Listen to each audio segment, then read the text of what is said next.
Welcome back, friends, for another one of our 5-minute messages. My name is Brian Steele, and I have the privilege of being the pastor at St. Paul United Methodist Church in Bloomfield Hills and Hazel Park United Methodist Church. Yesterday marked the beginning of Women's History Month. So today I want to share about an overlooked woman of the Bible, who at times, even in relatively recent history, has been erased or attempted to be erased.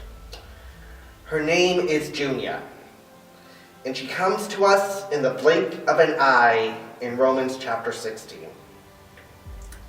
The Apostle Paul is closing out his letter to the Roman church.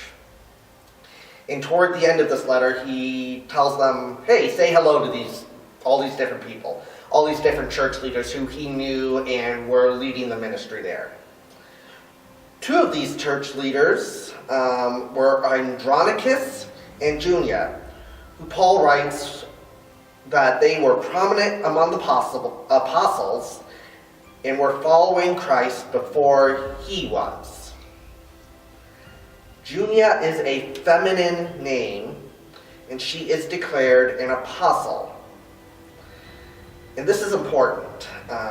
This is a little bit of church history nerdiness, but this is important because over time in church history, as we became more institutionalized and hierarchical, some people started to claim that women could not be apostles.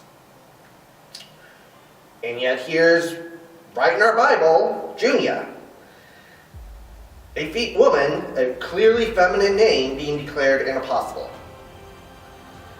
So how does this happen? How is it that people, usually men, proclaim that women couldn't be apostles with Junia right here in the text?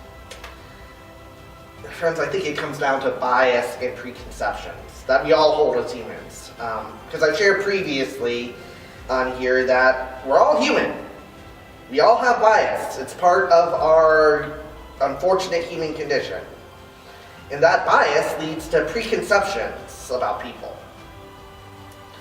And when those preconceptions, women can't be this or that, those come not from the reality, not, in this case, not from the text, but from our bias, our preconceptions about perhaps how we were raised in the world or how we were socialized when we grew up. So here's what happened to Junia. In 1927, as more English translations were coming out, the name Junia was changed to Junius, a male name, without any other logical reason why. The only reason was that the original text must have been written incorrectly, because a woman could not be an apostle.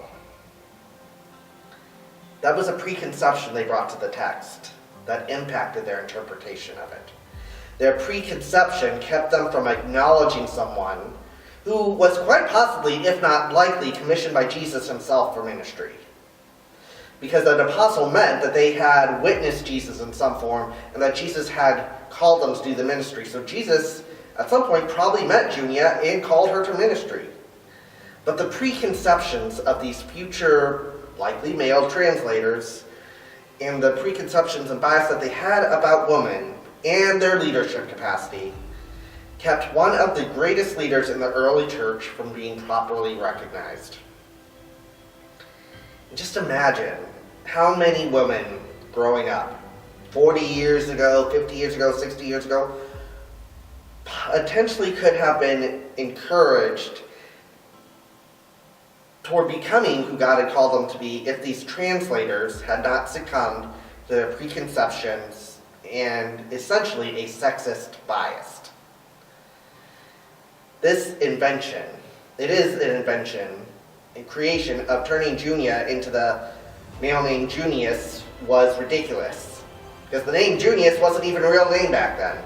The name Junius would not have been recognized at all.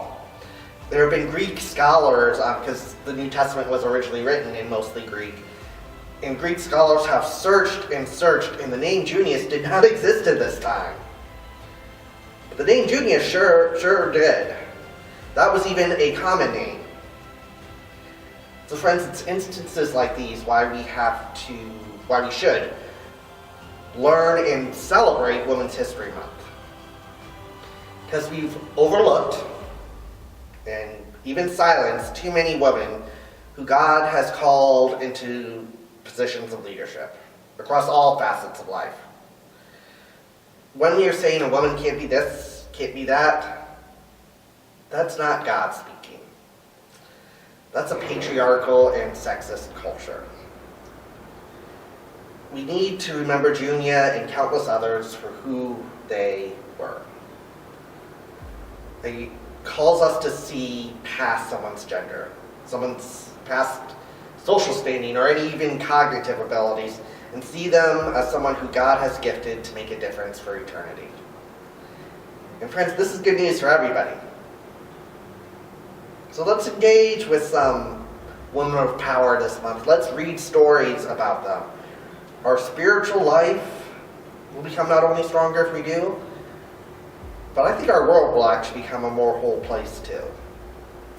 That's it for today's friends. We'll see you next week. Remember, God loves you and there's nothing you can do about it.